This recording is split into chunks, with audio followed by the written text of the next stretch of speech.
গোপালগঞ্জ যেন আজ এক জ্বলন্ত একটি উপত্যকায় পরিণত হয়েছিল।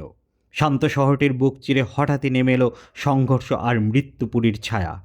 জাতীয় নাগরিক পার্টির পূর্ব ঘোষিত সমাবেশ ঘিরে শহরের রাজপথ একসময় হয়ে ওঠে যুদ্ধক্ষেত্র। একদিকে সমাবেশের প্রস্তুতি, অন্যদিকে আতঙ্কের সুনামি। মুহূর্তেই সেই প্রস্তুতি মিশে যায় ইট পাটকেল, ককটেল আর গুলির শব্দে। শহরের বিভিন্ন প্রবেশপথে গাছ কেটে তৈরি করা হয় ব্যারিকেড। ভাঙ্গা তোরণ, ছেঁড়া ফেস্টুন যেন বলে দিচ্ছে এখানে ছিল প্রতিরোধ। ভাটিয়াপাড়া মোড়, আদালত চত্বর আর পুরাতন বাসস্ট্যান্ড এলাকায় ছড়িয়ে ছিটিয়ে আছে রক্তের দাগ, ভাঙ্গা চেয়ার আর পোড়া সাউন্ড সিস্টেমের অংশ।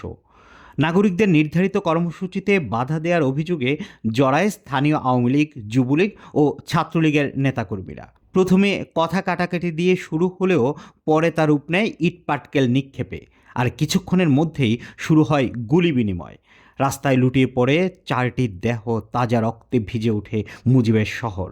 এখন পর্যন্ত পাওয়া খবর অনুযায়ী 4 জন নিহত এবং আহত হন পুলিশের সদস্যসহ অন্তত 50 জন, যাদের মধ্যে অনেকেই জীবন মৃত্যুর সন্ধিক্ষণে হাসপাতালের বেডে লড়ছেন।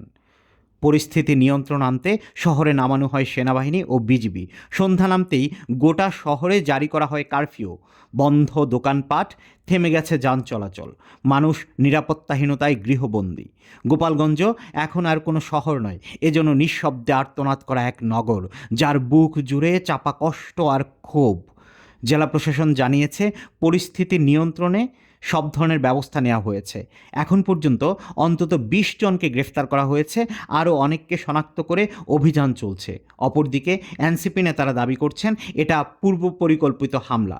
তারা বলেছেন যারা এই ঘটনার পেছনে, তাদের দ্রুত বিচার না হলে আন্দোলন আরও বিস্তৃত হবে। এ ঘটনায় শুধু গোপালগঞ্জ নয়, গোটা দেশ থমকে গেছে। নাগরিকদের কণ্ঠে এখন একটাই প্রশ্ন, এভাবে কি মানুষ মত প্রকাশের অধিকার হারাবে? শান্তি চাওয়াই কি অপরাধ হয়ে যাবে? এই সহিংসতার দায় কে নেবে? বিচার কি হবে? নাকি রক্তমাখা স্মৃতিগুলোও চাপা পড়ে যাবে আরেকটি কালো পৃষ্ঠার নিচে? Desk news, Suman Salauddin, zero TV.